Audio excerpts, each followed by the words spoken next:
And this is Paul, 1 Digital Friday. On Fridays, the Fathers Association host Hard Talk right here at Paul Digital.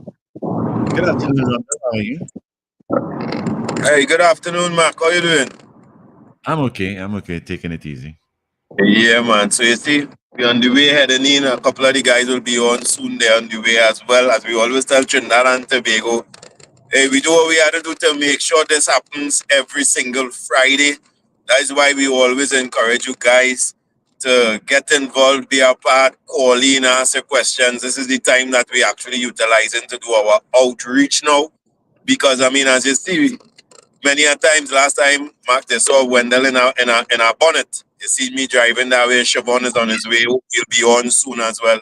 Marlon is supposed to hop on in any second now. Marlon will be on. Yeah.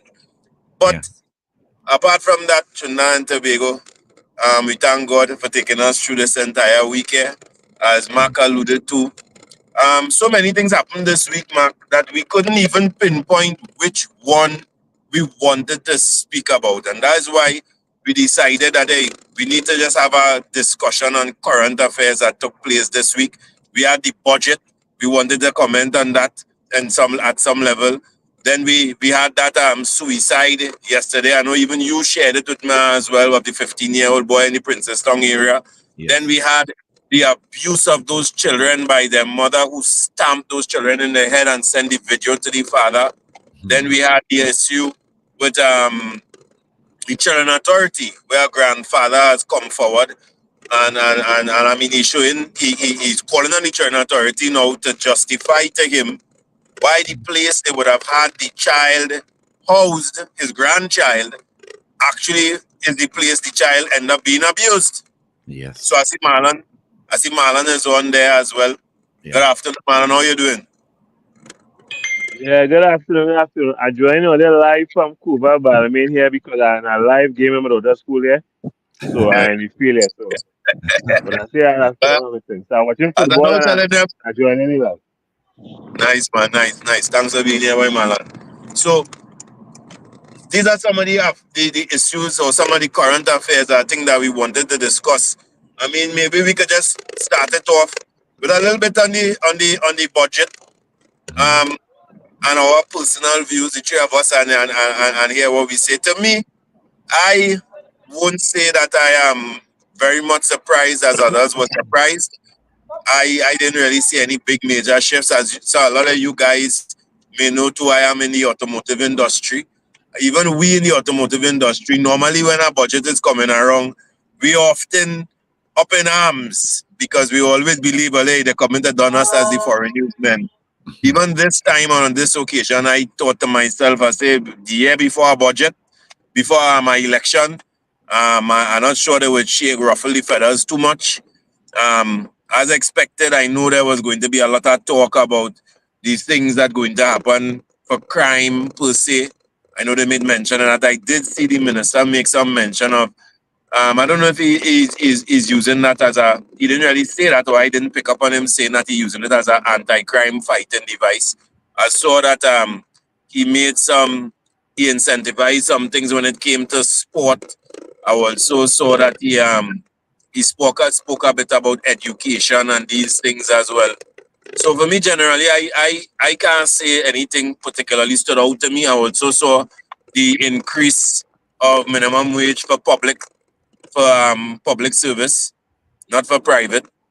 So, but nothing really for me that stood out. As you all knew, one of the things that we were asking for is to see some kind of extra resource, or at least mention of extra resource, going to places like, I would say, Ministry of Social Development, Community Development, or at least even if you didn't want, I don't know what is the monetary disbursement to them, but at least have some commentary from him, just like he made mention with the Ministry of Education, as he identified those places as places that could be a proactive agent to fighting crime. We didn't hear that. I'm not surprised not to, because in my mind, I think I understand by now where social work is in the eyes of many, I mean, successive governments, not just this one. The last was the same thing as well. So in my view, the budget, I would say, is a safe budget, I would call it. But I mean, in my humble view, I'm not an economist, but as a citizen, that is how it felt like to me. A politically safe, not ruffle up too many feathers, talk on the things that we know people definitely going to want to hear, which is crime, talk about more vehicles again. You understand? Within the next few years to come, I think I also heard some talk about some drones. One thing I did hear about as well, and I know the media had called me to comment on it. I don't know if you guys heard about it too, was gambling. And I think I didn't hear that one. The media actually told me what was said and I responded.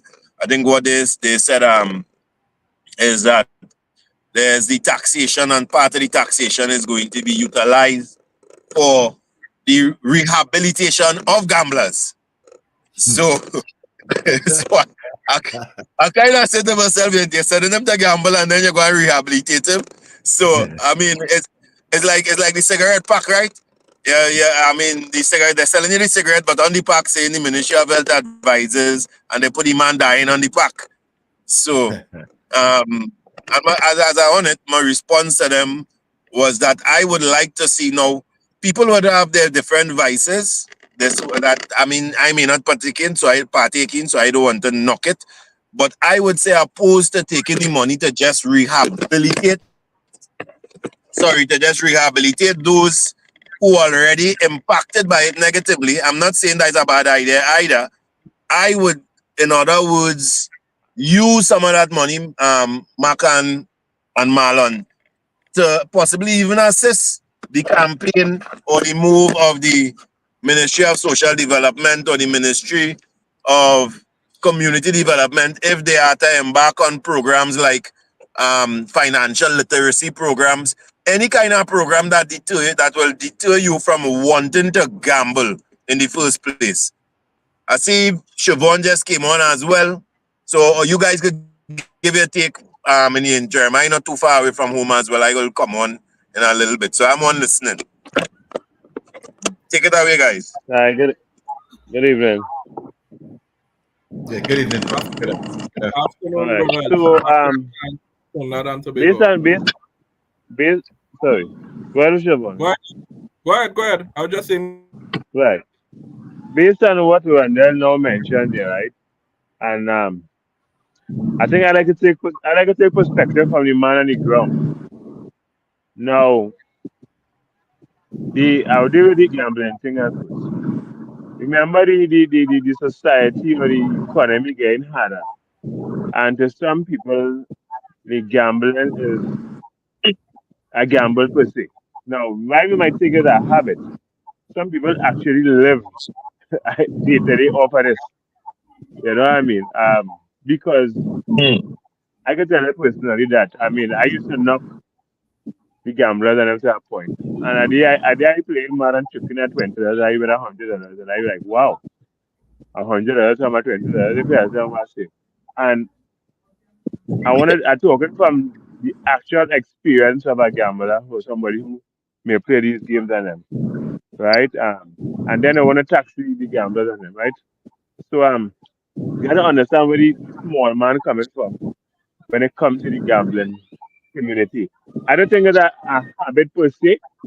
It's just that things rough right now, and if a man could see he could play a $5 and win $100 and he can buy something for his family to eat or something like that, he might more gravitate to that because let's be real, the minimum wage is not really um not what is not gravitating to the average man of these words. So I understand with the average man coming to gambling. Secondly, with the budget, as a PTA president and vice president in two schools, I could tell you that although they say the money allocated to education, I don't really see it because there are a lot of issues that surrounding these schools, and to me personally, I feel like they don't take the what do you call it, the under 30 or the under 40 schools serious because when you have a school and when you walk in that school and you see the bathrooms dilapidated, the classrooms hot, I have a field right now. I have been fighting for a field in Shervon. That's not Shervon. That's not for the past 3 years. Nobody takes me serious when it comes to this field. So I don't know where the money for the education going. I be real with you, right? Mm. And I that budget annually touch my fancy when it comes to education because right now as we speak, kind of football game and sports is a good part and a good avenue for children who might not be academically inclined that they could push the energy to, right? I just been to plenty netball games, plenty football games, plenty volleyball games, and they don't put plenty money when it comes to that, right? They focus in schools. So I have an issue with the education. I don't have to allocate any money. I don't reach to the schools. And I tell you first, and if I show all some pictures that the toilet and the classroom that you should have to deal with on a daily basis, you don't want Mm. your child to go to school. I be real with you. Good. Understood. And I using this platform to talk about that because I've spoken to many people in high places, the Minister of Education direct on a forum, the Mayor direct of Shogunas, and now looking at talking to the councillor of an enterprise because I already getting tired. After 2 years of fighting for a ground, I am down in Balmain, Cuba right now.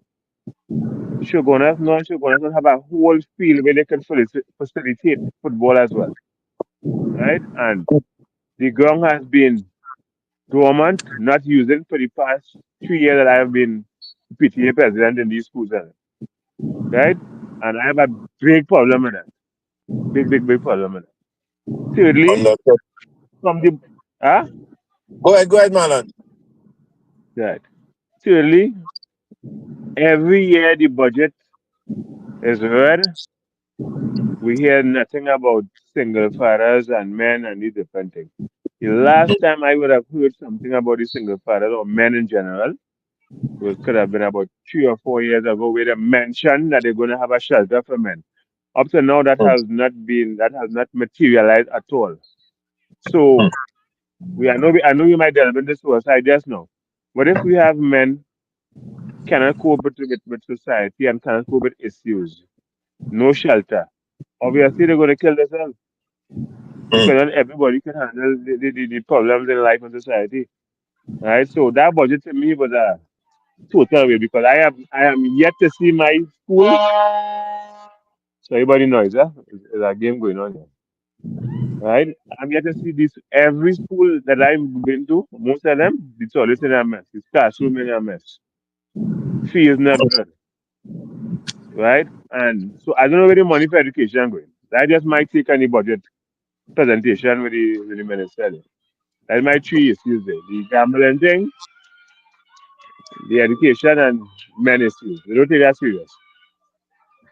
Anything that stood out to you, Mac or Shervon? Well, where I'm concerned, there's always this talk about diversification. I've been hearing that since Jesus was in Pampas, you know. And I represent the Pitch Lake Tour Guides. I'm the president of the Liberal Pitch Lake Tour Guides, and I have brought All right, forward sorry. a lot of ideas to develop Mm. Pitch Lake area as an area that can generate, first of all, forex, and of course, Mhm. for the young guys and the young girls in the area. I mean, there are a lot of talented youth these days who are not doing anything, and they're getting themselves into all kind of negative situations that I've been fighting for years. I hear them talk. I go a lot of meetings with the Ministry of Tourism. As a matter of fact, Mhm. we're under the purview of Visit Trinidad. I have Mm. nothing bad to say about the staff there, but what I have realized is that they're not empowering the staff to pass on any sort of developmental facilities or facilitation for that kind of diversification into tourism. I mean, the Pitch Lake is a wonder of the world. I try to let them know that it is the number one tourist destination in Trinidad and Tobago and by extension the Caribbean. But nothing was said in the budget pertaining to tourism. If you should Mm. ask me. And, I think because of the fact that oil and gas still rakes in some, let's say, the majority of the country's revenue. they're not taking it seriously. Because I mean, look at beautiful Tobago. I mean, they always crying out for some sort of upgrade to tourism in Trinidad, in Tobago, and I have been crying out for that for years about the pitch lake, and we just go to meetings that I look at as talk shops, and a lot of things that we would like to have set up for us to make it a nice professional service, and where reception and accommodation and all of that is concerned, where tourists are concerned, and I'm talking about local and international tourists. Nothing has been done, but I still fight a good fight and hope that soon come something will happen. So, but in the budget I didn't hear. I listened to almost everything because of where I am now. It was happening here. Correct, And correct. I spent the entire 5 hours listening to that. That was no easy take to listen to Mm. this 5 hours plus, and still not hear anything about that diversification as they always talk about. So that was my take. The budget is And, concerned. and 5 hours, Mac, with some intermittent smokes, smokes and Yes, snarls. yes. It's not easy for the Oh man on boy. the ground. I think it was a hard take for the man on the ground because there wasn't really anything for the man on the ground, and because that $2 increase on minimum wage for government or Mhm. public workers, and he pointed finger to where he's talking about CPEP, URP, and MTS. I mean, Mhm. the moment supermarket owners and other dealers know that their prices go up too. So it comes out Same. you don't get anything. So I am kind of concerned that the budget is never really for the man on the ground. Mm. That is. Shervon, what about you, boy? What's your take on what you heard? Well, Mark made a very good point there about tourism, and there's examples to take from around the world, right? Yeah, in my readings, I think in my readings, and we all heard about why Dubai ventured into the or took the direction they took in terms of investing in their tourism product. It was Yeah, because their forecast told them that oil and gas will not be there forever. It won't be there in correct. the economy forever, which is the same news that we have been getting year upon year for the last couple of years, right? About dwindling reserves. And I mean, let's be real, right? Guyana is a new hot thing Yeah, on spot. the Caribbean. So all of the investment in terms of the oil companies, a lot of them are going there because that is where it's right now. And you're really not seeing that trust into diversification of the economy. And we do have natural tourism products, right? Dubai had to create a product that didn't exist, right? They're in the desert, but we have products that exist. All we have to do is market it and market it. But to the budget, the other side of the budget, gentlemen, if it's one thing we have to pay attention to and I don't know if they give that information in the budget, or one thing we have to inquire of is what percentage of these monies that they say they're allocating to different ministries, what percentage is recurrent expenditure, right? And I know they give that information sometimes, and what information is for development, because that is critical. We hear a budget of $50 million and everybody say, nice man, this we giving them plenty money, and they hype it up like they're giving plenty money. And when you look at it sometimes, 80-90% of that money is to sustain everyday operations, monthly operations. And so and sometimes 10% or less in some instances are directed towards anything developmental. And that is why we find ourselves in the position again year in, year out, where all it looks like we're doing is just head above the water, right? At least for the man on the ground, as Max say, because we know in different circles it don't roll like that. But that so for education, like Marlon was talking about there, I think when schools had opened earlier this year and the Ministry of Education and the minister was getting some licks, deservedly so, for the condition of a number of schools in Trinidad and Tobago. I remember her being on the radio and she was talking about how much of the budget of the financial year that had just finished, how much of that millions of dollars was recurrent expenditure and how much was actually um, allocated for new projects and developments and so on. And that is a critical factor that is going to stymie our ability to rise above the positions that we are in. Because the question has to be, if we have, I just saying, if we have a $50 million going towards our ministry and $55 million is recurrent expenditure, then we have to start to question what it is really going on there. Because if that ministry is functioning in the first place, right, then what we really doing with our $45 million? And clearly $5 million towards development is nothing. It's a drop in the bucket depending on what it is you're trying to achieve, right? So I think that's a critical point there.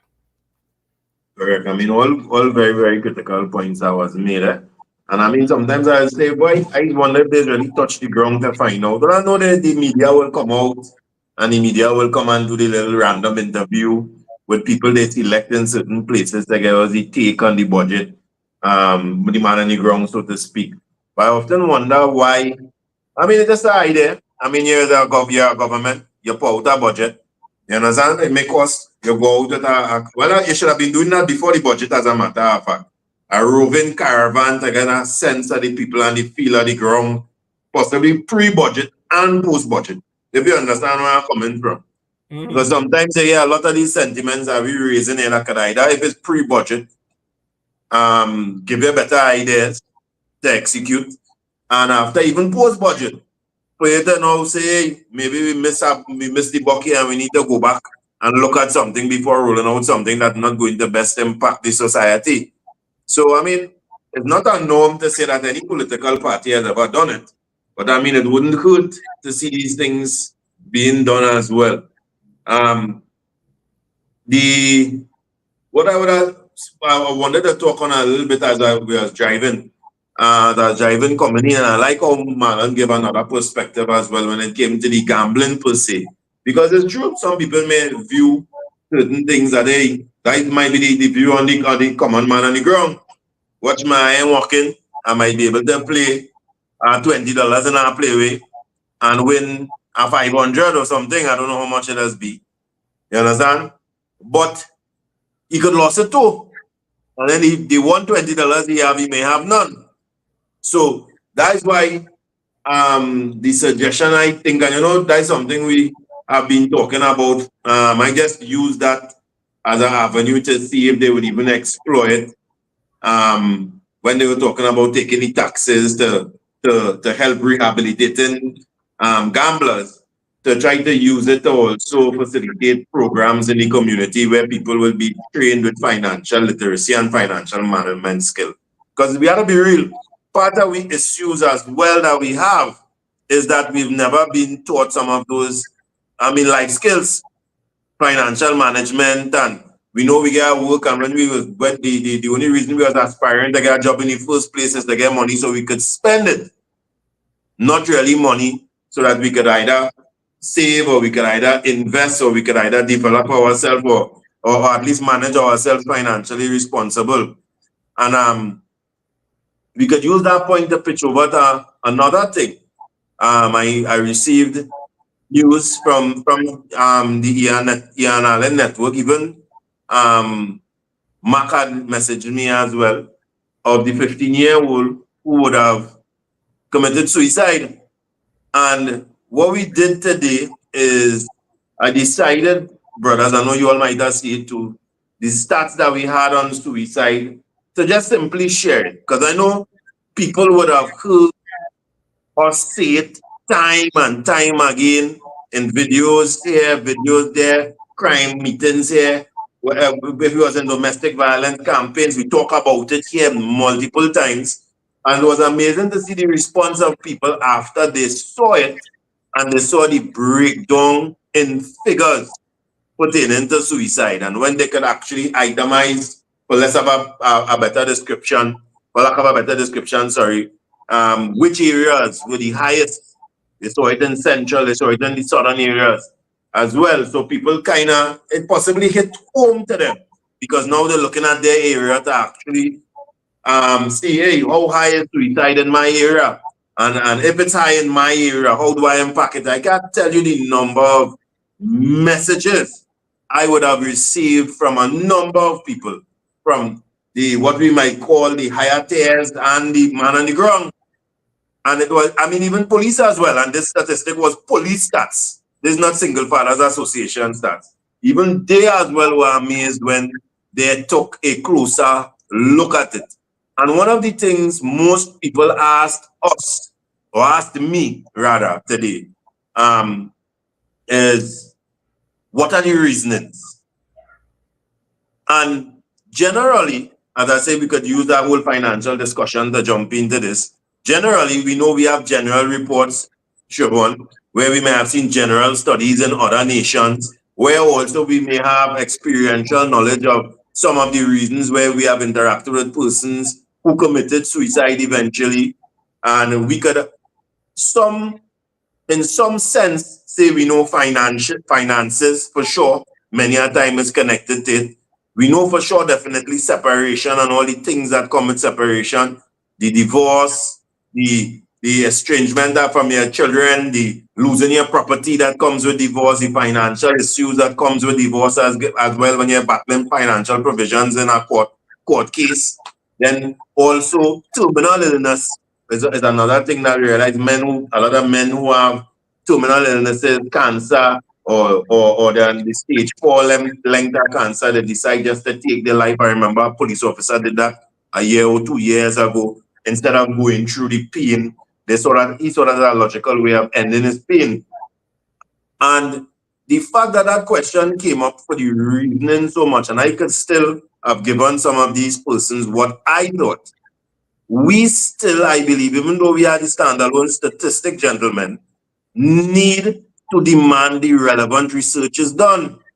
And research in a way where a report is done, where I can't say if some of the family members of these victims were ever interviewed, so as to have an idea from the Southern Division what was the most prominent reason for having so many persons from that area committing suicide.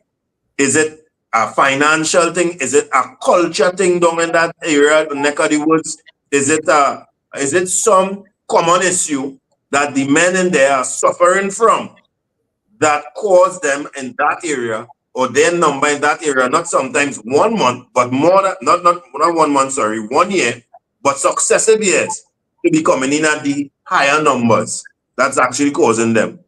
So for sure that opened my eye where I am positive now that though we have the standalone statistics that were provided by the TTPS, must call for a report or a research rather that brings about a report so that we have a better reasoning locally for our problem. Yes, we could grab things from across the waters. We could say, yes, we believe it's going to transcend across the waters. Some things will, but I think it's always good to have a localized approach sometimes so that you speak from a position locally as into what's your current situation in your country. Any of you guys take on that? I agree 100% on that. We share research that we get here internationally for all different types of topics, parental alienation and all of these things as we discuss. But you're right, we need to understand our context, right? Because while we may have a common problem, the reasons for our problem may be different than another country who has a different culture. And Correct. so we can't take their solution and apply it to our problem, right? We have to understand what is our context, what is our the cultural relevance with what it is we are facing, and apply appropriate solutions. But to do that, Rondell, we need to first acknowledge we have a problem, right? And let me just say before I go on this rant, let me say good evening to Nina, Osei, and Randall, who are messaging on the platform right now. Thanks for joining us. We need to acknowledge we have a problem. And you and I pointed out in some programs gone by.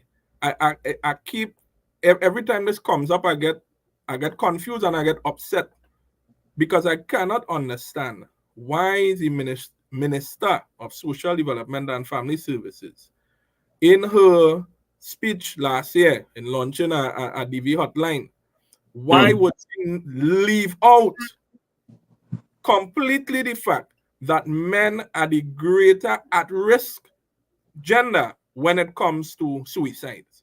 And I saw you put a post a few days ago and saying why you're hiding the stats, and people say, but what you're talking about, who tell you they're hiding it? What stupidness you're telling me Trinidad and Tobago? That is deliberate for years. You go on Google right now and Google Trinidad and Tobago stats on suicide. Google that. There's no secret about the problem when it comes to male suicides in Trinidad and Tobago. Globally, yes, but we are heavily impacted as well.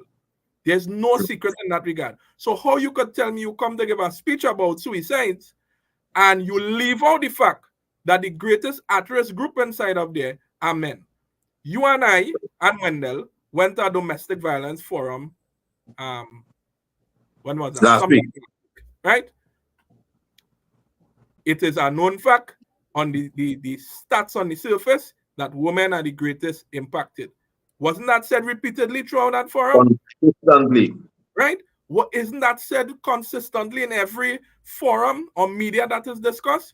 Then what is the problem when to say that men are the greatest at risk where this is concerned? And to me, Rondell, if we can acknowledge self that we have a problem at that level in the country, then how do we begin to have a discussion about how to resolve it, and the research should be done and the efforts to be put in to address what is the issue if we don't even want to acknowledge it? Correct.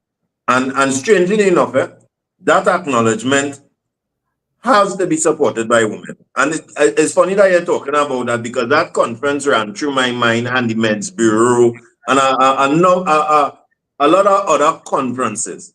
As you rightfully said, the DV conference was held, right? And yes, we understand that DV victims are male also. But primarily, we are always reminded that it is a women are the ones greatest, women are the ones greatest. Fine, no issue on that.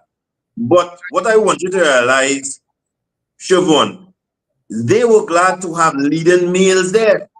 Nearly every leading male of cabinet was there, because they understand for things to change, or they must have support from men who are involved, whether in government, men who are involved in civil society like us, men who are involved generally, right? For things to change. And the difference I find is, like, even though the day with the meeting with the Men's Bureau and these things, we have a female minister. Yet, when it's time to have these things ventilated, because she is female, there's always an excuse of, because she's female, she'll step out of the room for men to talk. But if you are female and it's a male issue in your ministry, we need you to stay. Correct. Because we need your support as a woman, because of the position you hold. If you are the permanent secretary, we need you to stay, because you, even though you are a woman, we need your support as well.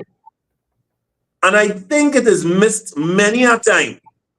Because it's a whole different impact, Shervon. Fine, Mr. Fields can get a meeting by himself and have a conversation with the minister. Another group could have it. Shervon, you could have it. Marlon could have it. But it's different when they sit in there and they hear a group of men, some of which are victims of some of the things, relay a story to them. And I don't understand why, when it's an issue to correct issues that men have, we need the women who are in authoritative position to leave. Now, I could understand if it's just women who there and they say, well, all right, we want the men to feel comfortable, fine. But if it is a woman that sits at the helm of the ministry or helm of the organization, even if they say you have a UN woman there that needs to hear what you need to say, you need to have women in there, because in order for things to change, as you are saying, Shervon, women have to have an understanding of the issue as well. And when I say understanding, I'm not saying that they don't see it, and say, oh, the number high. But it must hurt them as much as it hurts a man. Yeah, yeah, yeah. And I go back just to go back on that point again, eh? And to people who asking why would they hide the information. The article, the news article quoted in the minister's speech, we also have that same article. And Hmm. that article breaks down the statistics by gender as well. So it Correct. tells you clearly that there is, I think, 79.8% men who were impacted by suicides that year as Correct. opposed to women. So the same article she referenced while giving the speech has the information. Correct. So come on now, man. Come on. And, Again, I mean, go ahead, Ronald. Go ahead. no, go ahead, go ahead, go ahead, go ahead. No, I was just going to say that when you look at the age groups impacted, right? I made the comment the last time around. I have two boys, two sons in my home. Rondell, you have two sons by you too, right? Correct. Yes, I have a daughter, but when I look at my three kids, 2/3 of them are at great risk. Correct. So Correct. this is not about a gender issue. You know? Look at your nephew, look at the boy in your neighborhood, look at the boy in your house, look at your husband, right? Correct. They are at risk in a major way. And so it is critical that we start to do the research as Rondell put forward to see what is causing it. And don't come and talk. I just hear these well-trained and well-learned psychologists Rondell on TV talking about this and talking absolute nonsense, right? There's one in the news always like to go to. And men need to learn how to talk about their feelings. And men need to, that's your solution. We have cultured men a certain way for all the life, right? Correct. What are we doing to help men do the things that they need to do now, other than standing on platforms or giving song bites to the media, saying, well, a man needs to learn to talk about it. How are we equipping them to process what they are treating with in everyday life? How are we equipping them to do that? By your song bites? Come on now, man. Correct. And what are the steps, as they say? We often say that you like that. We like to tell men, fathers to step up, but we give them nothing to step on. What differences have you made, or are you willing to make? We still seeing the same type of ads coming out. Yet you're saying you understand men are victims of domestic violence also. You're still hearing the same rhetoric about men being unwilling to speak, yet you haven't provided spaces and platforms where you encourage them to speak. So it's more than just saying, hey, men stand up and speak, or men show your emotions that you rightfully said. You've gone through decades of men being cultured a particular way. And that culturing just wasn't culturing by this, as we like to call it, patriarchal system. There were other things that impacted that as well. We have ancestors who came from an indentured heritage history, who came from a slave trade history. That not so far away. We's making some far, far, far away. But if some of us did know our great, great, great grandfather or great, great grandfather, some of them come from those countries. Some of them were descendants of slaves. You understand where I'm coming from? Direct descendants or came on the boat from India together as a child. So there was a number of reasons why men were cultured a particular way and women were cultured another way. So we had to understand now at this particular juncture that there are certain methodologies that must be put in place, certain strategies to encourage men to speak, or we just get men to talk. Because the approach from where and the standpoint where we come from, it makes it welcoming for them to speak. How do we encourage fathers to be better fathers? The approach that was viewed popular before was calling a man deadbeat and shaming him or putting him up on TV and embarrassing him and saying he's a good for nothing, which was more counterproductive than anything else. When we use the approach that we use now, why we encourage them through our positive movements, through our testimony and our experiences, and our showing them, hey, you are doing yourself a disservice more than anything else by not allowing yourself to be involved or be a part or pivotal part of your child's life. you're seeing a much better response. You're seeing men who would have never asked for access before requiring access now. Previously, a man notion was, hey, when the child get big, you go see the child, mind the child, give them whatever money. But now you're seeing men actually, because of this positive motivation, and they actually seeing themselves as now losing something that could be and make an imperial difference in their life. You're seeing men more positively motivated to father. And that's exactly what we wanted the general consensus to be. We, for years, as you rightfully said, for years, we have not taught our sons, we have not taught our men, we have not taught our boys in the society that it is okay for them to speak. Even in that same consultation today, that same consultation, let me be real, Shervon, the manner in which the young men approach the mic to speak versus the way the women, the young girls approach the mic to speak. The young boys were lacking confidence. They didn't know if they could see themselves as a victim. They didn't know if to call themselves a victim because they sat in a seminar and no one identified the fact that they could be a victim. So then how would they, when they have a question, speak on anything that presents them or positions them in the place of victimhood? For them to actually get meaningful information. So as when they become gentlemen or they become older men, they understand if they're being abused. If it wasn't for us speaking in the end, those young boys would have never think that a man possibly could be abused. And when he doesn't see himself as being abused, he takes his abuse until he cannot take it anymore. And then he may be actually now becoming an abuser. So we really need... Go ahead. Go ahead. No, you go ahead. I was just going to call out some of the comments, but finish. Go ahead, read the comments. Let me hear. And let me encourage you guys to call. We spoke on the budget. If you have any takes on the budget, give your calls on the budget. We're talking on suicide right now. As I said, there's a number of points and current affairs that we're discussing today. If you have questions, take the time to call when you have so many of us here so we could treat with your questions and we could give you an answer. So I want to say good afternoon to Sarah, who is locked on. Thanks for locking on, Sarah Biznat. Good afternoon as well. Dr. Niz said, good afternoon, gents. Well, Dr. Niz, I'll read this comment last because Rondell, this is something you always speak about. Rondell said, men suffer in silence because we were taught not to speak of mental issues, whereas a woman is encouraged to speak and give an open ear. Very true, Rondell. Very true. That is what we're talking about, the different ways we were cultured, right? We were taught to act a certain way, and a man shouldn't think, and a man mustn't think, and man up, and what man up, and man up. We were taught all of these things and cultured in that way.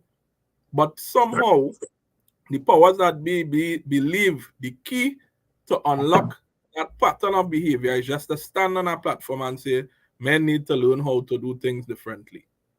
Right? I expect to get a change after not only we were cultured, but we are still being cultured. Correct. That's the point. In a particular way, right? Dr. Niz said, he said, if you also take a look at the homeless population on the streets, most are men. That's something you always speak about. That's what the statistics present as well. And similarly, again, the Ministry of Social Welfare presented that statistic. And the way they presented it, they didn't show that men are the most homeless in the capital of Port of Spain, 94%. So they gave the numbers, but they gave it particularly different areas of Port of Spain. How many were here, men versus women in those areas, opposed to identifying that we see a critical issue when it comes to homelessness, a critical issue when it comes to the murder rate of men, a critical issue when it comes to suicide of men. When you think about those three things, murder, suicide, how these things are not national health crises, how is only domestic violence? Yeah. Sarah says here, she said, men are told not to cry because they'll be called girls. Right? Good point, Sarah. Again, those are just drops in the bucket about the Hmm. way we've been cultured. So now, Correct. as a man, you left to carry the world on your shoulders and you have no outlet for it. Correct. Right? None. And somebody asked the question, some program I was listening a while ago, and they say, no, we need to ask the question, why are so many men in bars? Why you think though? Right? So yes, that is the only place It's, they have that's the outlet. That's the place they have. shelter Because for battered men, they call it. shelter for battered men, that's the place they have to go to. Because the weight of the world is on their shoulders. And Correct. again, no outlet. Correct. None. In fact, as Sarah said there, they'll tell you it's a girl out. Maybe even so. That is the thing. If you not only you don't have an outlet, you are told if you express that, then you are less than a man. I mean, it's not even about expression sometimes, or even saying a word, Shervon. Mm-hmm. A man generally, based on sometimes just listening, and let me talk about if we're talking about a man looking to find a mate. If it's just him listening to the beliefs of women, or randomly there's have these social experiments and people popping up with microphones in front of women asking them certain things. Even you don't even have about that microphone. These days women going on and they laying out exactly what they want for their criteria, whether they could offer it or not. The first thing is money. Sometimes it's height. Sometimes it's so much a weight on a man. And when a man put himself in a position, automatically sometimes tell himself, well, I'll never be good enough. I don't make the pay grade. I don't make the cut. So our culture generally, many a times, will tell a man, hey, if you're not a certain place in life, you are not even a man. Think about it. A man who is wealthy, or a man who is well off or confident, or a man who wants nothing, he will pick up any woman once she has the values that he believes is good for him to have as a woman. And I'm not saying that some women will do the same, but there's a different checkbox. A woman sometimes want to make sure you have your own car, you're living in your own house, you're living by your mother, your salary bigger than mine. So it's cultural stresses generally on the man that many young boys who growing up now don't have an idea they're going to face when they become men.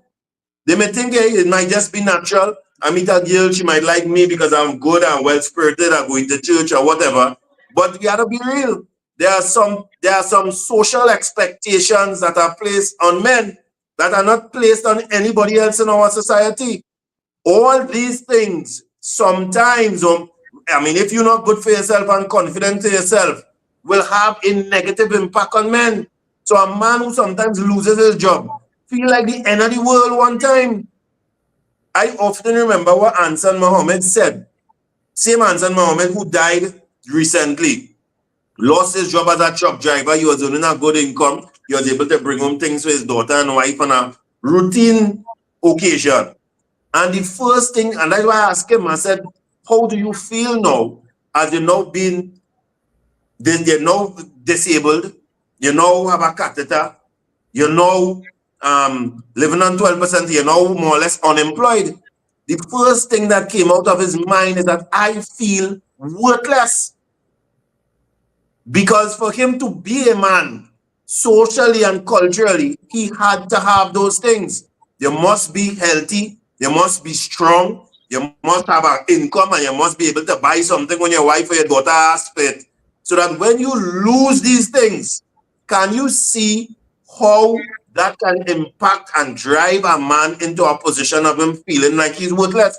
A woman who may have a man who have losing her job, she still may have a sense of surety because she know I have a man. And my man he go hold the strain. It go be hard on him, but my man will cover me.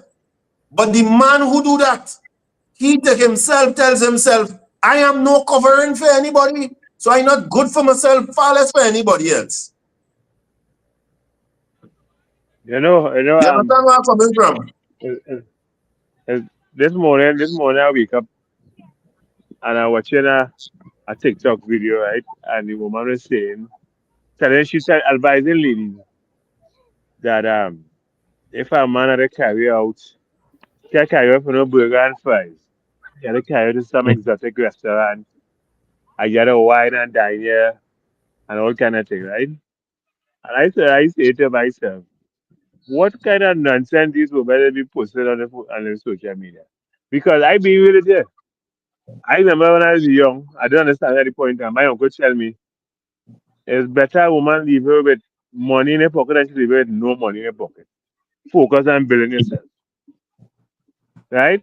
So as a man, you have to always make sure and try to keep yourself relevant because when men do have no values, when they have no money and no kind of these different things. Now, what happened is that a lot of men they tend to focus on only females and not becoming well, the quote unquote that is saying high value male, whatever the case may be. But I understand what you're saying because as men, this is what they tell me, and these women and them come out here. Do you imagine I hear a whole topic on the radio that a date with a woman for $200 is not good enough? How much money I must get to date you? Yeah, I don't know you. I don't know you from nowhere. I was like, how much money will you spend on you for the first time I carry you out? $1,000, $2,000. And Right? then I can tell you personally, before I reach this level of understanding, I tracked that woman for about, sorry there, like, for about 6 months. I carry she out, we go, ritual, we buy thing. And by the time we say, go ahead, I didn't know you like me, so I didn't like you as a friend. Well, I cut you off one time. So if you use it for every female, you have no money in your pocket. So why just tell these men of them? You need to focus on yourself, build yourself, get your money for yourself, and even a woman who love you, it's a woman who respect you. Because woman, me personally, I tell you, I don't think woman love man. They love what you can do for them. They love what you can make them feel. And long as they give me my respect, we can function. And this is why plenty men kill themselves too because they put this woman on a high pedestal. They invest all his money. I know a man he spent all kind of money in one century in law school. And I should tell a lawyer, she look for a lawyer, man, leave here this side of the road. Hmm. I said that money could have been spent on your own education for yourself. So men don't understand the value too as well. Because that kind of madness going on.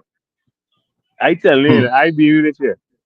I see the brother call, we just have a little program, we will talk. And he highlighting some issues and these different things. Right? But men don't understand we live in 21st century and these women tell you sure a woman if they tell you from the food and she worth $500. I have met women who tell me one time, you match you and I know I just ask her your name because they met $300. Understand what I'm saying? I It's understand, a but madness. I hope you see the broader point that we're making. The broader point we're making is the social expectations. So as I was telling Shervon, sometimes it's not even saying anything, you know. It's just the social. So it's not even sometimes just a teaching that you're getting from home per se. Socially, society, hearing these things on social media, hearing these social norms discussed, seeing them play out in itself put some level of social pressure on men that I do not believe are on women. As I said, if a man find a woman is beautiful, a man find a woman is kind, a man find a woman gonna make a good woman for him, or if a man just want to waste time with a woman who he know just want to waste time too, that is a woman really doesn't have that pressure to take on her shoulders to prove that much. You understand But what you I'm know, saying? I blame men enough.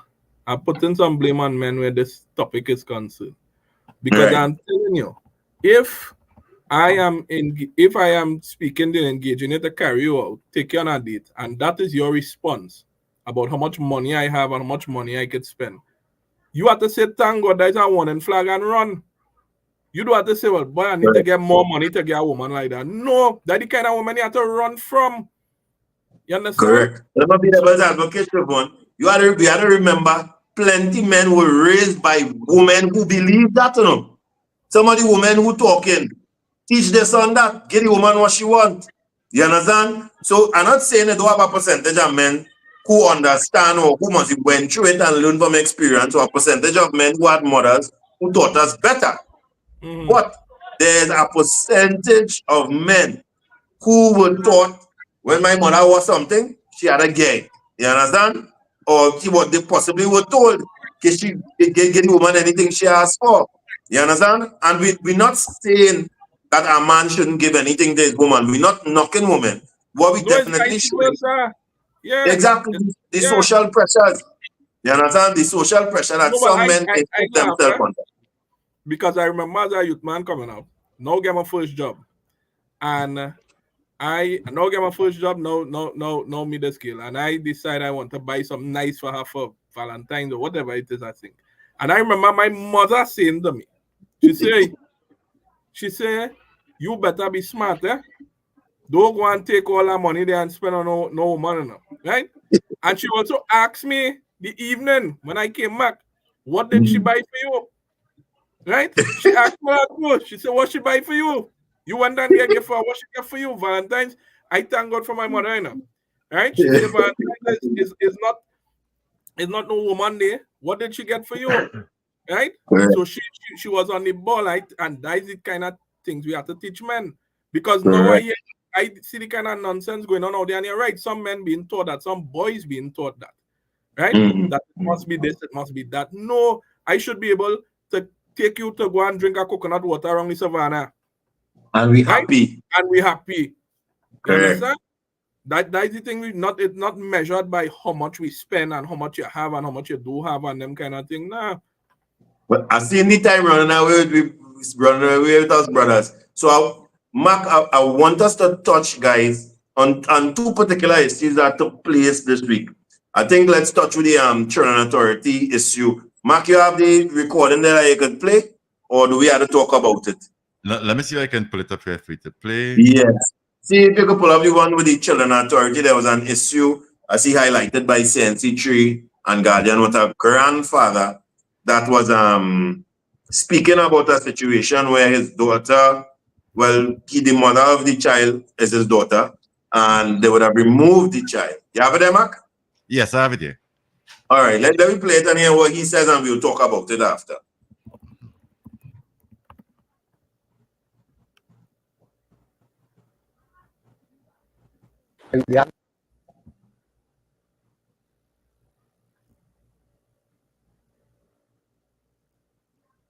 Okay, Mark, 2 seconds. 3 people, 2 women. I'm now in. You got it, Mark? I'm trying to pull it up. In the information, so let's know exactly what is taking place. It's a domestic issue. He says 70% of all committed in the violence case. The chair of the Children's Authority, Hanif Benjamin, says people must join with the state to do more to protect the children.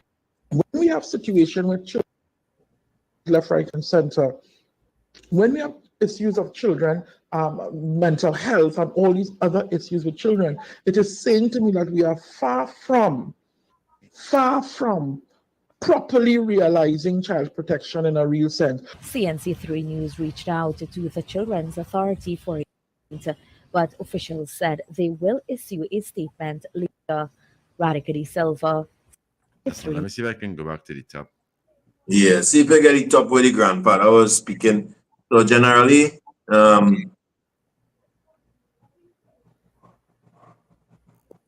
boy. tell me when you get it. I want to start a talk on you.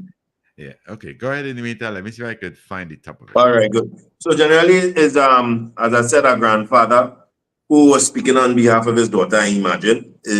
First of all, he said his daughter became pregnant as a teenager, and he sought possibly the child protection unit. I think he went the year after the child had already become 18, and he said from the jump the father never was involved. The father abandoned the mother, abandoned the child. Like he didn't know the circumstance of the pregnancy, if they was a one-time thing or it was somebody that she was with, per se. And since from that time he had reached out to the child protection unit, and I think it seems to me that when he reached out to them, I would think they came and for whatever reason remove the child out of their care, grandfather and mother, and place the child into the care of another relative that wasn't so far away from them. I think they said there were allegations on persons for a while now that the child was being abused. And fortunately, I don't know what happened. The mother was able to go to the home. I don't know if she went at the time while the child was being abused or what, but she was able to she was able to go at the home and retrieve the child. I'm not certain on how she was able to do so. But when they brought the child to the medical facility, the child had suffered burn marks with irons. The child suffered broken ribs. A 1-year-old baby we're talking about, a broken rib with burn marks about the body. So the grandfather was saying here that now he wants a response from Children Authority because he could not imagine that, okay, remove the child to keep the child safe, and you place the child in a place where the child was abused, and you remove the child from a place possibly where possibly the mother was a minor, or for whatever reason they thought they were not fit to have the child with them. You remove the child there and you place the child in a place for foster parenting, even though it is one of their family members. And the place you place the child was abused. So what say you now? And to me, this is something that I have heard happen before with the Children Authority. I always tell people I never shirk my responsibility when it comes to critiquing the Children Authority, because I was part of the committee that brought it about. So unlike the others, if they are afraid to say certain things, I will not do so, because one of the things I remember when we was rolling this out that I made particular mention of is on paper anything looks good, but it's when the human implementation hits what they have in paper, then we really would know how effective it is. So it's really heart-wrenching when I hear situations like this. And I'm not saying the Children Authority do not try and attempt their best. We heard Mr. Assistant Commissioner Wayne Meister speak there.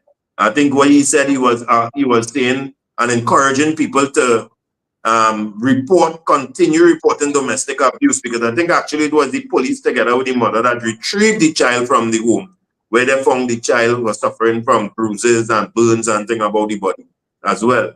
So he was saying that a great deal of murders, I mean, I don't know his statistic, but he was saying a great deal of murders taking place in the southern area was due to domestic violence. And when people hear domestic violence, the first thing they think is intimate partner violence. But no, a family member beating a child to damage or kill a child is domestic violence or domestic murder, because the child is a part of the same household. Sometimes we use domestic violence interchangeably with intimate partner violence, sorry. But anyhow, to the greater point, Children Authority's responsibility for the listening public to hear that we have an organization that we expect to take tantamount and the most precious care of children they are removing, to hear that they are removing people and placing them in foster care or at a home where they're being abused, is never something I think anybody in the sitting population wants to hear, or anybody whose children have been removed, assigned to a home, wants to hear. All right, let me see. Any of you guys take on that? Let me play it for you now. Good. The door. After I see my grandchild, I cry. A video verified the chilling assault that shows the toddler being stomped. We have the child tie up. Let's remember you have the child tie up on me. Child, I blue black face creep up, skin with the child's skin. And he says the Couva police failed them by ignoring their multiple attempts to report the abuse. We have to look up on yourself. You have report and you do nothing, see the video and did nothing about it. Nothing. ACP Wayne Meister told CNC3 News. Yeah, that's the 3 grandfather's people, thing. 2 women, and a And man. I'm more troubling again, and it's related to something we're going to the other issue we're going to talk after, Shervon. How can we have police getting video footage of children being abused and not taking action? I mean, you hear the grandfather there, he said, we went to the station with a video. Come again?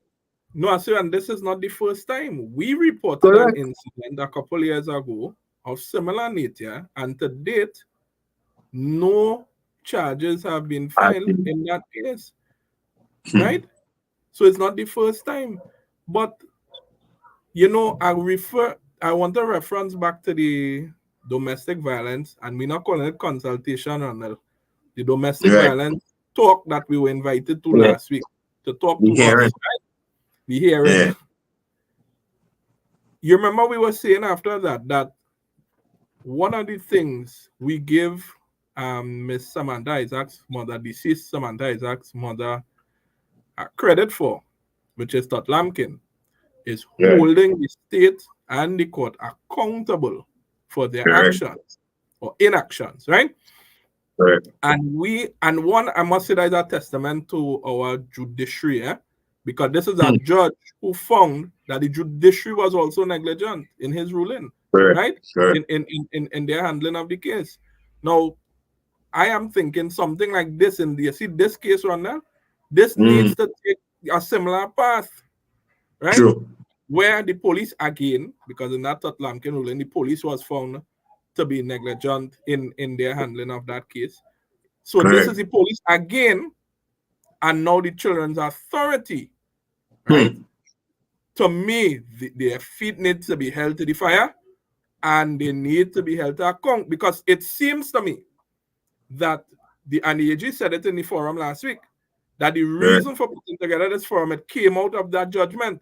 So it apparently, I hate to believe that that's the only reason we would think we need to act, right? But it forced their hand. Maybe that is the same kind of action that needs to be taken in this case. And I agree with you. I believe it's the same type of action. But here the challenge, and here the thing that has caused these institutions to get away. You know what I'm going to say. The finance, the cost. Grandpa sit down in front of the house, he barely could feed the wife, feed the daughter, and feed himself. You understand? So unfortunately, because people cannot afford, so justice comes at a cost, you know. Because they will tell you, go to a public defender, go to this next place, legal aid. Some of the hardest things to procure, because they have to be dragged in to qualify. So how can justice ever really be served?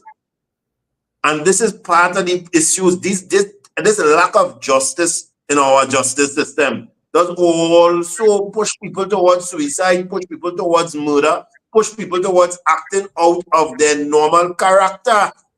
And we don't realize root causes. We don't like to discuss root causes.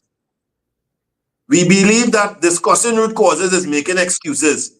But root causes, when we discuss them, we know how to prevent things from happening the next time. Yeah. And look at this instance. You see, the Children Authority may take offense, and they often take offense when I open my mouth and say something, or one of us open our mouths in some platform somewhere and say something. But this should never happen. We have these places that's supposed to provide justice, supposed to provide stability, supposed to provide peace of mind to a society. If in these places they cannot do that, your society will be unrest. As we're talking about places that's supposed to provide justice, peace of mind, and these things, we could jump into the discussion as well, because as I say, the state of current affairs we're discussing today. Look at what happened with the gentleman who was kidnapped by the 2 police officers. Kidnapped in a police vehicle. Officers allegedly are in the possession of their comrades, had to arrest their own brothers, and they said there was a police officer assisting them. And look, today they find a body in a shallow grave in Londonville that they believe to be this young man. So when things like this happen, and we haven't heard the commissioner come out as yet and condemn the actions, even though it is just allegations and people are innocent until proven guilty, the mere fact it is flying in our social space is dangerous and damaging to the reputation of the TTPS. Just as this other one is dangerous and damaging to the reputation of the Children Authority. And I realize for some reason when persons call on heads in these certain areas, to step up and say, hey, address the people, give the people a commitment that, hey, you're going to be on top of this, you're going to correct this, you're going to have this dealt with. You often hear them come in a defensive manner. More to defend than to, hey, come and say, we see something went wrong. We apologize for it, and definitely we're going to address it and treat with it. Nobody is going to say that. Violence, though. There's no defense Come in again? there. I say not when it comes to domestic violence. Again, there's no defending there. When it comes to that, again, because where the majority is impacted there. Now, there's one article in 2015 in the Trinidad Guardian. It says mothers are the main child abusers. And this was done out of a report by the Children Authority. There's another article, that was 2015. There's another article in the Express dated 2021. Mothers are the main offenders of child abuse. In 2021. So I span from 2015 to 2021. But guess what? It's not a talkable point. Right? That is not going, they're not going to see any consultation on that. Because that doesn't sell, I guess. No, but why? That's the thing that irks me. I mean, they could call me misogynist from now till the existence of time.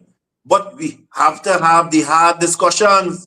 We have to be honest. We have to take acceptance. We have to take accountability if we are to have or are to redirect ourselves in a better position. That is what we was just saying. Unless we take accountability, the Children Authority take it there. The TTPS take accountability where they have to.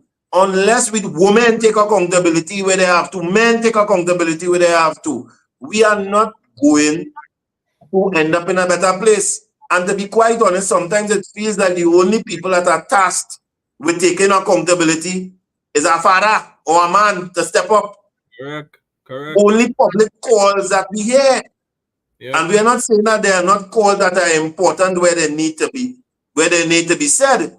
But we can't only think that the destruction of our society is duly because of men. But that's a good point. Because that same point you make there are 2 reports, and I'm sure there are more that are just listed there in 2015 and 2021. When did you hear, following those reports, a leader, a politician, a psychologist stand up and say, women, you need to stop abusing your children. Mothers, you need to stop abusing. When you hear that, you know what it is here? Excuses. You just hear them start to make excuses for why she was abused. It's correct. And I love that point you bring there, Shervon. You know why? Because I think that will pitch into our next talking point. Because we could see that sometimes when you see we make excuses up on top, it trickles down below. So that people themselves who are responsible for some of their actions don't hold themselves accountable. And it's not one occasion, it's multiple occasions. I've seen it particularly with mothers who have abused their children. It's not once I've seen it. I've seen it a number of times. I've highlighted it a number of times. You could attest to that as well. Where the immediate response, Shervon, is I beat up the child because the father does beat me. And many a time is a fabrication of them being beaten just to say, I am going to deflect from what I did and make myself the victim, though I may be the perpetrator. And for some strange reason, they get our society to buy it. Yep. So there's no accountability that they accept. So I'm asking myself now, is this a patent or a pattern on the ground that's taken from on top? Because you're not getting accountability from on top either.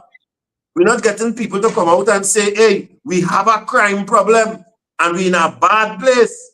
We will quicker get them come out to say, hey, serious crimes have been reduced XYZ%.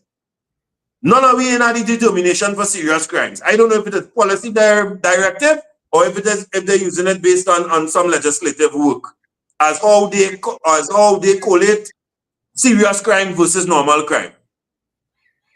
So we don't have a crime problem. When everybody getting up and seeing 3 and 4 and 5 people getting murdered a day, sometimes 12 people on a weekend. So is it borrowed behavior from on top, where everybody believes that, yeah, what? It is what is best to not hold ourselves accountable, even when we know we are wrong. And unless we have some level of accountability in any sphere of life, things will not get better. Yep. Yeah. I'm read some of the And we comments. have to start looking at that.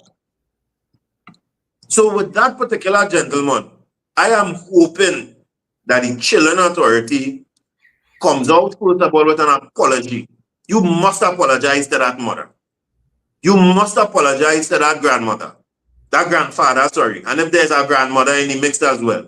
Because you remove the child from their care based on your assessment and place the child in a place that you would have had to guarantee them that the child would be safer. And the child endured based on your placement abuse. And that I always say is reasoning why it is important also for post-placement follow-up. I don't know why we have a problem with following up on the decisions we made, whether it comes from the judiciary to follow up on the judgments, or it comes from the institutions that are supposed to protect us or protect children to follow up on the judgments they make. Sometimes you may have gotten it wrong. Some persons are very deceitful and may have deceived you. So you need to make a routine check to ensure that this child is being safely taken care of. If the neighbors, whoever witnessed the abuse, didn't notify the mother and the police to rescue this child could have met their death after being removed and placed in the care there by the persons that are supposed to seek their best interests. Yeah. This is something I am, as I say, I'm following this. I would love to hear what the CEO and the director of the Children Authority is about to say. I know Annick Benjamin was the past chairman, I believe. I would love to hear what they are going to say and how they are going to remedy this issue. And not only they, what are we going to say, Shervon? It just can't be the Single Fathers Association, Marlon, or Mark saying something about this. Every citizen should be concerned because anybody's child can be removed based on the Children Authority's command. No, they go in court and get a judgment and remove your child because of something they believe is a danger or threat to the child in your immediate space. But so you should at least go ahead, Shervon. No, I was going to say I'm adding as well the law association to this also, because you made the important point about the grandfather and the mother now needing representation to hold these people to account. And so I'm calling on the law association and lawyers out there to put up their hand and somebody reach out to this family and say, we will take on this case for you, pro bono. Pro bono. Right? Because these people need to be made to account for this. Let me read some comments. I have a couple. So, Michael says, why is it that you produce a video of abuse and the police say that when a woman is involved, the police say it cannot be acted upon because the evidence is questionable, but when a man is accused of abuse, there's no video evidence, the man could be actually in the house forthwith. That's a very good point, Michael. Right? That's a very true point. Yeah. Sorry, good afternoon. Is that true point? A very true point. A very, very true point. Because I go back to that case a couple of years ago, Rondell, where that father reached out to us, where the mother was beating up the child on camera to make the child tell her who is the woman his father was with. I don't know, Trinidad and Tobago. I want you to listen to this. Let me say this again. Let me say it slowly so you can digest it. This mother was beating this child on video, right? Because she wanted the child to tell her. The child went by his father for the weekend. She wanted the child to tell her who is the woman the father have, who is the father woman, who is the new woman the father have or whatever. and beating this child. And to Never compound that arrested injury, her. never Never arrested. caught to account for that. To compound the misery on that incident as well. The mother was in another a relationship. The mother cheated on the father, left the father for the new person, yet, however, was abusing the child. Not for the child to say per se, no. She was abusing the child for the father to see. So she called the father on video chat and slapping the child, Shervon, for the father to tell her who's the woman he went in the beach house with because she heard the small man mention it. And the small boy don't want to tell her. And she has him in a chokehold and slapping him. And the father is begging her to stop. The father had to take out another phone, one of his co-workers, and tape the account of her abusing. You don't want to tell me who she is? Baz, I go kill him today. Baz, I go kill him today. And I remember I have to thank the court for this, Shervon.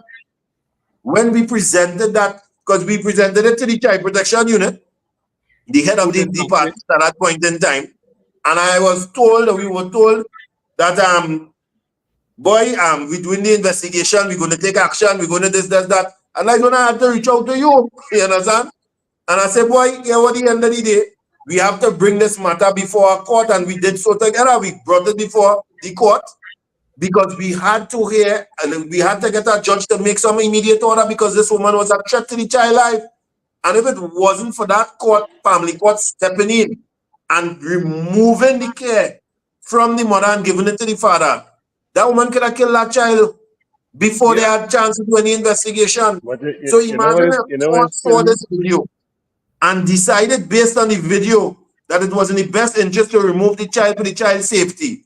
But these very police, after we presented this up to today, say they didn't have evidence to charge the woman. And that is years ago, eh? And I remember you following up on that. Yeah, 2-3 years ago. Marlon was trying to say something there. Sorry, Marlon. Oh no, I was just saying the majority of the time when we get action from children authority. I remember that situation 2 years back. And I went in. And I was trying not to flesh my single father association or father muscles there.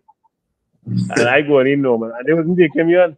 And until I tell them who I am and what I represent and what happened, whatever. Then they take me serious. See what I mean? So it's a shame that only when we mention that the Father Association will get involved, that Chamber to get involved. That is madness. So imagine I have had stories that men who tell me that when they over and nothing happened to this day. You understand? Well, I tell men to do what you do there, Marlon. I tell them that I say when you go tell them you spoke to the Fathers Association and we sent you. So you have to do that. You have to do that. I have an issue with our father in Tobago who pounds and pounds of evidence. And I just don't understand, boy. I don't know, sometimes I don't understand what it takes when it is. And I have to now think that is when a man making representation on behalf of his child, I don't know if that child gets less assistance. We may have to very soon take that position. We're trying not to, longest while.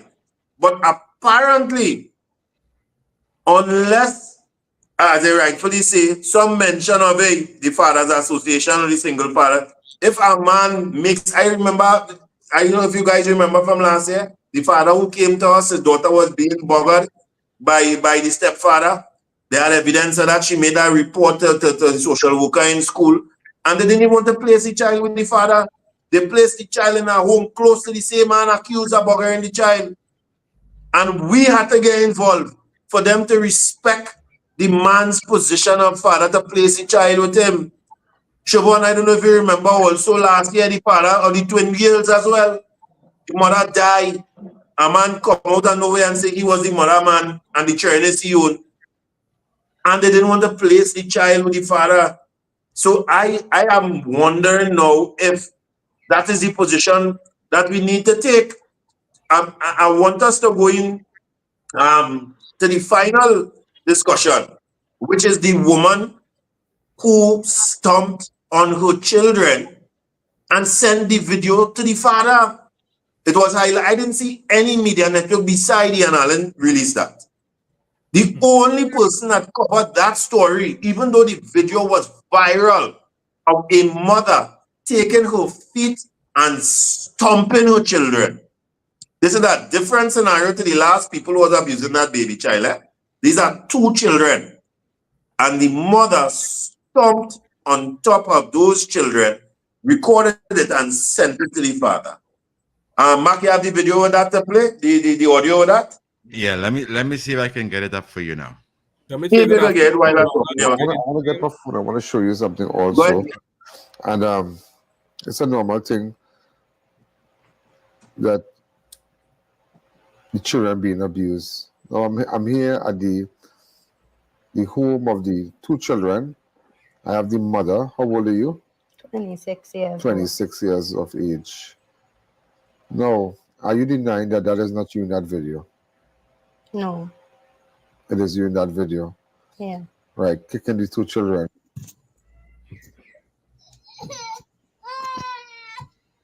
He's showing the video there.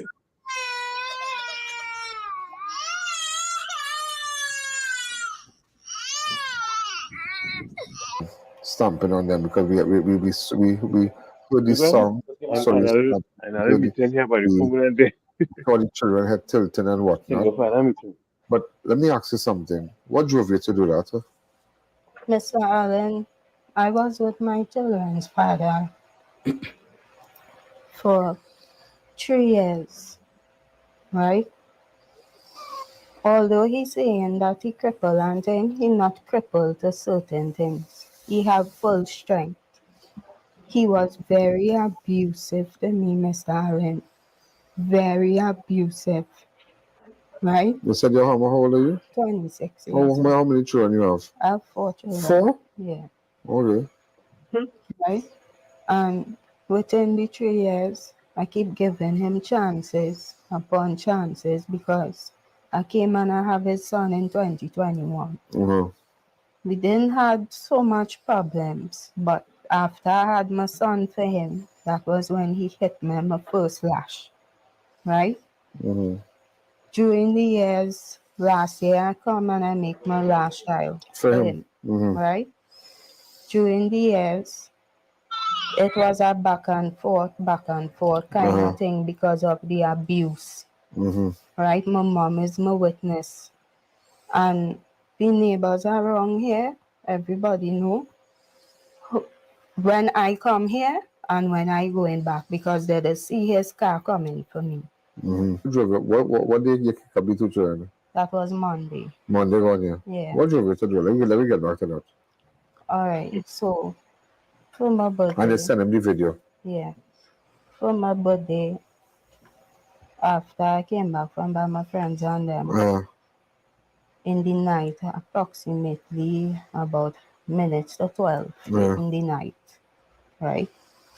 He started coughing me up because we drink a little alcohol and we was talking on a normal note. I was vexed with him because of how he was behaving when I came back, right? We drink a little alcohol. It wasn't much. I had my head on. And when we went inside the room, he just started to trip off like that. You went by man. You went and you sleep with this one. You sleep with that one. You understand? Then now he started to pull off my clothes, my pants and stuff. And he had a green sharper knife from in his kitchen.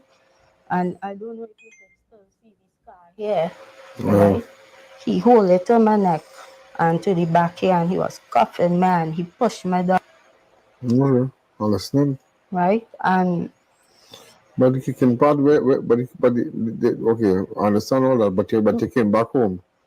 I was there. Right.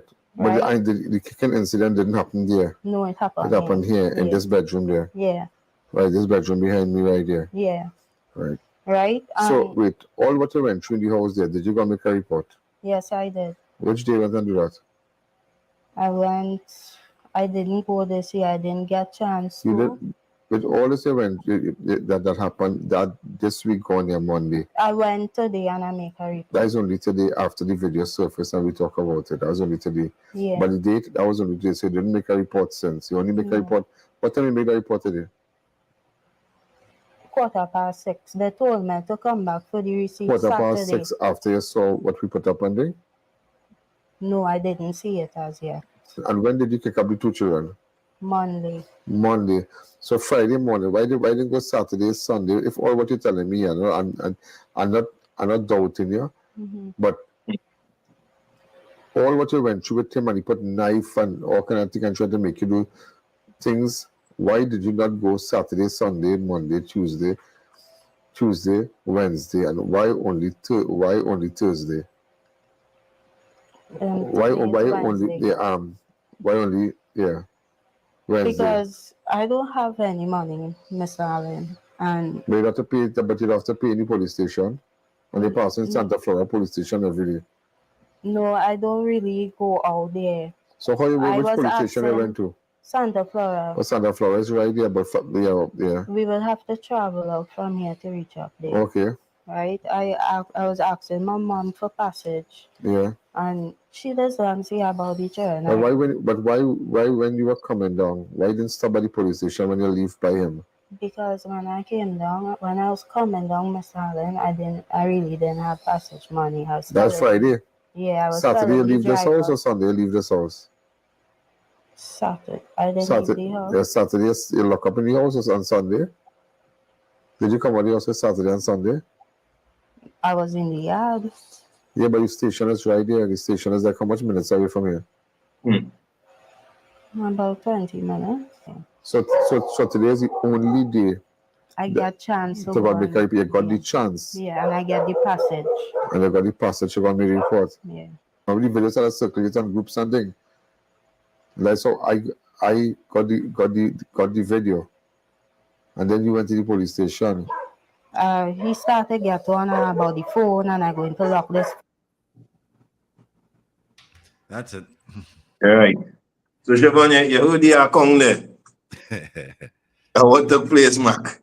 So up to now, she hasn't answered. When did this happen? Huh? When did this happen? This happened this week on here. I think around Monday or so. Yeah. And she has not been arrested and charged either? And yet. Well, the thing about it too, according to Rondell, she hasn't answered the question as yet. And yet, the incident with the kicking of the children didn't take place in the man's house. So from the jump, she has already rehearsed what she's going to say to talk about herself. That is why you could tell Ian, and if you see the video footage, you will see. That's why Ian listening to her, but he's saying, well, if he did you all what you're saying he did you, how you didn't go until I air the video on TV to say he abusing you? If the station is right out the road, you pass the station. Yes, she'll talk about passage here and there and all kind of things. But he's saying how you didn't get to go in the station. So the thing is, up to this point, she has not justified why you kick up the children in your mother's house, where the man is nowhere close, tape a video and send it to him, would you abusing the children? About her personal abuse too, she said her mother is a witness. Yeah, and her mother is a witness for her personal abuse. Yeah. You understand? But long and short of the story, Ian coming to talk to you about why you abuse the children. But she wants to say she's abusing the child because she was abused. Without no justification, no evidence. She didn't make a report. It's her word versus his. And she understands her word versus his makes him guilty. And to me, that is a frightening thing. Because no matter what abusing her children, what is the justification that she could have of abusing your children in a space where the man is nowhere close? You record it and send it to him to show him you're doing that. You have no way you could justify that to me. The only thing you saw in your mind is the fact that you knew he cared for his children, because later in the interview she said that. She said part of the reason that she's not to carry them back is because they love their father. So you, knowing the love you have for the children, the way to get to him was to abuse the children, envelope it in a video, and send it. And to me, that makes it more malicious, you know. Because you are doing it with an intent, not really to abuse the children, even though that's what you're doing physically, but to emotionally abuse the father too. So you are putting their life in risk and danger just to make a meaningless point. That to me should carry an even heavier charge. And to this point, she is not arrested yet. The police investigating. When a video like that circulated, you have seen no media report from our national media. Our officials, CNC3, TTT, nobody. After a video like that has gone viral, I ain't even hear the word Children Authority yet mentioned. I ain't hear the word Child Protection Unit yet mentioned. And we have past experience where we are saying, for a few years ago, we saw a boy done this by his mother, as well threatening the father to give her information. Then we have a next issue the same week with the grandfather saying, we surely have video of the people abusing the child, tying up the baby. So what is going wrong with our Child Protection Unit? You have video evidence of certain things that can take action in instances like we expounded on before. The court took action, or else that child would have still been in the care of his abuser. These are the things that I have a challenge with. These are the things that we at our organization will continue to have a challenge with. When are they going to take accountability for this? And as I say, it's the only way for them to take accountability, Shervon, by way of somebody having to have money, or they go in and do that to a rich person child, which they will never do because they know the ramifications of that. Is that the only way to get things running right? Or is there any leader from any organization that is going to say, I hold our organization responsible and I will deal with who needs to be dealt with? And you know for yourself too as well, Shervon, in our dealings. Sometimes we have officers on the ground and we have to go to the top to get it corrected. Or the officer wouldn't do their duty. And in some instances where the top wasn't doing it, we had to go to the top and national security to get it done. And to me, this is not only troubling, it is frustrating, because the first thing I am considerate of, Shervon and Mark, is that are they only going to act as Marlon suggested when a fathers association is involved, when even Mosebi and Romantra call them up, or a single mothers association find something? Are they only going to do what needs to be done after some advocate put them on blast? Was it taken that? No, it definitely seems to be the pattern, and that is why I'm saying I would really like to hope, but I'm losing that hope, that the only time our leaders decide it's appropriate or it's not required for them to act is when somebody's holding their feet to the fire. Right? Or somebody die. Yeah. No, but not even somebody die. Because in some cases, right, as you say there, this Children Authority matter we were discussing earlier, where's the acknowledgement up front that, boy, we dropped the ball here? Right? Where is that? Why do we, and we've said, why do we have to be marching on the streets to get attention to an issue that we all know is as plain as daylight? Right? Why does that have to happen? Katian makes a comment there. She says the same thing. She said there must be first be recognition by the authority that there is a crisis. And to date, I haven't seen any sign of that by our government. And by our governments. Correct. Governments, I will add an S to that. There's no acknowledgement. There's this pretense that Political everything, correctness. yeah, It kills everything us. is fine. Nothing is as bad as it seemed. Don't worry about that. Other countries have it worse. Don't tell me about that. I live in here, right? Correct. Those pundits who like to come on, those commenters who like to come and say, you know how they have it in Haiti and you know how they have it in this country. All the Trinidadians, all they too happy. All it, oh, I not living there. I live in here, Correct. right? Correct. The president of Haiti is not my leader, right? My leader is here. At this time is the Honorable Keith Rowley. That is my leader. So the person who have to hold the account, that is who I have to hold the account. Correct. Well, on that topic of accountability, we always saying it, and we beating it as an election year. You have to hold your political leader, the man you want to stain or the woman you want to stain your finger for, accountable to. If you can do that as a party member, then you're no member, you're a sheep. It's about the difference between a party member and a party sheep, A party member has a position. And I'm not talking about a position meaning a rank, of superiority. He understands that he has a voice too.